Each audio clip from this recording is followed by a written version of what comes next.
Good evening. This is the Elliott wave update for the NASDAQ 100 for Thursday, July 21st, 2022. The markets did continue to move higher today, and that truly was on the backs of this week's stars: Apple, Tesla, Microsoft, Meta, a little bit today, not so much, but has participated this week, as has Amazon off and on, and AMD. AMD now sitting at 91. Looking for possibly wants to get up to 100, blah, blah. So what have I been counting? I've been counting through a minor fourth wave. So it's a minor degree fourth wave. And that began off of the lows at 11,068, and that was on June the 16th. So basically for the last month, we've been playing in this minor fourth wave, which at first thought could be forming a triangle. So we went through that exercise. When it broke that this week, it left us in a hook, and we had to then come up and realize it was an ABC, just a straight ABC, which had been reviewed previously once we had reached this low as to whether we were expecting an ABC correction up. I gave some fibs that would go along if it was a minor 2 or a minor 4. In our case right now, it's a minor 4, and we still have some upside targets. And so let's see where we are inside of this minor fourth wave so we can kind of determine how close are we to finishing. So we have inside of that minor fourth wave will be a minute A, B, and C. So there'll be an ABC structure. Here is the A wave. Here is the B wave. And we're now working on the C wave. The C wave will be 5. So I have 1, 2, and then it breaks down as we begin to count the third wave. So we have 1, 2, and then 1, 2, 3, 4. 1, 2, 3, 4, 5 of 3, 4, 5 of 3. Possibly. Now, if that's the case, we still get a little fourth wave of C, because this is completed 3 of C. We get a little fourth wave of C. We get a fifth wave rally. We'll be looking at 26,683, possibly sticking its nose above 12,700, maybe even up in here. Lately, the NASDAQ has not had any problems tacking on 100 to 200 points. Just like right now, it's not having any problems shedding 100 points as it comes down off of the high that we had today at 12,654. Could that be the top? It's anybody's guess, really. And so I leave both options open. I continue to want to discuss looking at the market objectively versus subjectively. Subjectively is like we're going to try to figure out how many situations we could have that could drive the market one way or the other. Objectively, we look at and see what levels do we have up here that would help meet a supply and demand. Because if we get a break above 26,683 as fib support, then we're really going to be looking to where points of control, value area highs, value area lows, where all of those market profile levels start to come in, because our next fib level jumps. Our next fib level actually jumps up to the 618 out of this particular case, and that's 13,064. Now, I don't necessarily want to see a fourth wave above 13,064, but I'm going to continue to count and follow what the two indicators that I like are telling me. Actually, 3. We got the fib, I've got Elliott, and adding more market profile views in terms of what the internals tell us about ebb and flow, about supply and demand. So we're looking at Elliott, which carries our human emotions. So those are our reactions. What are we doing? Why are we doing it? How is it getting pumped? Well, we see it continues to get moved. All we need to do is pay attention. What is Jim Cramer talking? What everybody's talking? They're going to drive it straight to the levels it's going to go to, simply because this is what people have said. So why is everybody getting bullish? Well, you're going to go over there. But instead of actually constantly looking for what somebody's saying. I'd rather just take a look at what does the numbers tell us. What is the price action? Price action was pretty strong, but that little turn could turn into something bigger, so we pay attention. Now, if I'm correct, and this is all we've done is completed 3, then we've got a little 4 of C. Again, remember, whole move so far is a C wave. Going to be 5 waves. 1, 2. If this just finished 3, we've got a 4, which shouldn't be too deep. Should hold up above that, well above it.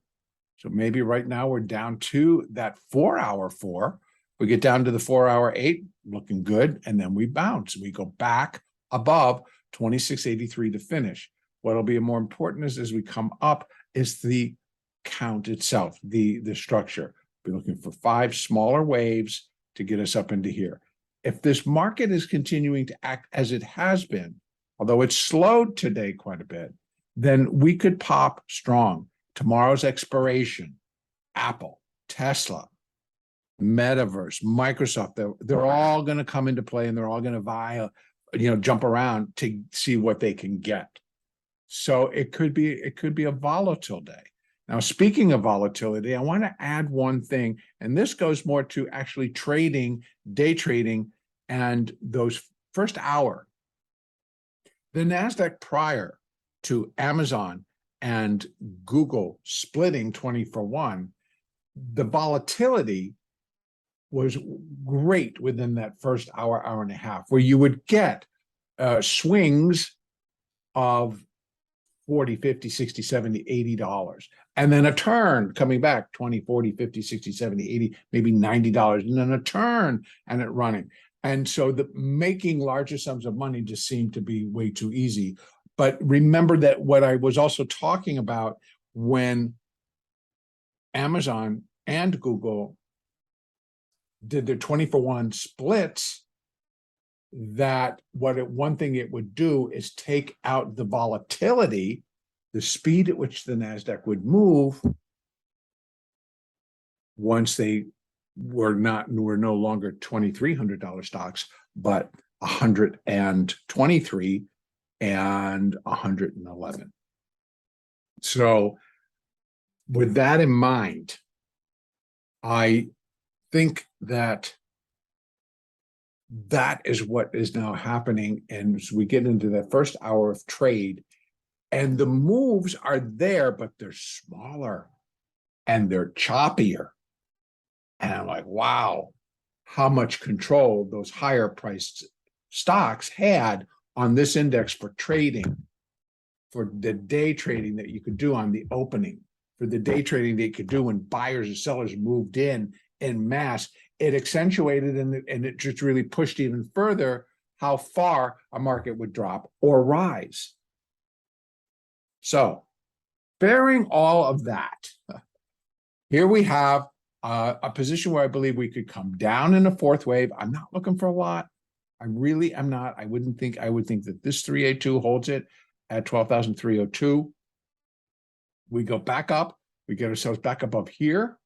We start flirting around, but it fails. Now, whether they hold it and get there at the end of the day and then fails over the weekend, I don't know.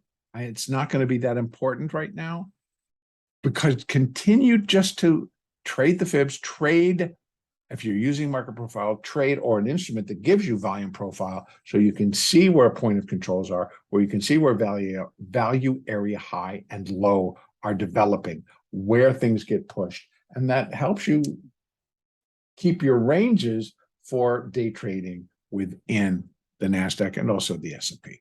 So for tomorrow, if the market should start to break down from here, it is possible that this is all done. Wave C, I would figure it out. I don't like it necessarily because the overall look like it's 1, 2, and a 3. That means it should do one more. But there's a lot of individual things that could be going on. So if it is, and it turns and it starts to break, it has got to go quickly and start breaking below. Not because it's a triangle, but just because it's finishing the 4 and it's going to get itself out of these higher levels quickly. So if sellers have been moseying around because they've got orders that they need to sell, but they're going to wait and see how far they'll take Apple, or et cetera, et cetera. If they see that there's a crack in the ice, boom, boom, boom, boom, boom, boom, boom, boom, boom. And that would be our signal of that it is falling in a minor fifth wave. That minor wave 4 is complete. We're dropping in the minor fifth wave. Looking for the break below the which would be support coming down. Fibonacci, the 8, the 20, the 50, and the 200s. Now the magenta is an EMA and the lime green is an SMA. Check out that one. It's getting real flat. Kind of turned, it went a little bit lower and got flat. This is going higher but turning flat. This is starting to go like, maybe I'll slow. Right? So it's going to get interesting. I'm going to leave it right there. Have a great day. Tomorrow is an expiration. So make sure that you kind of check in with Apple where it is and how that lines up with the strike, et cetera, et cetera. That's how I do it during the day. Gives you an idea. Or if they're getting it up there and suddenly we get a very wild turn, it also could be telling you what's coming and they're just going to have to do a lot of adjusting. All right. Next update will be on Sunday, July the 24th.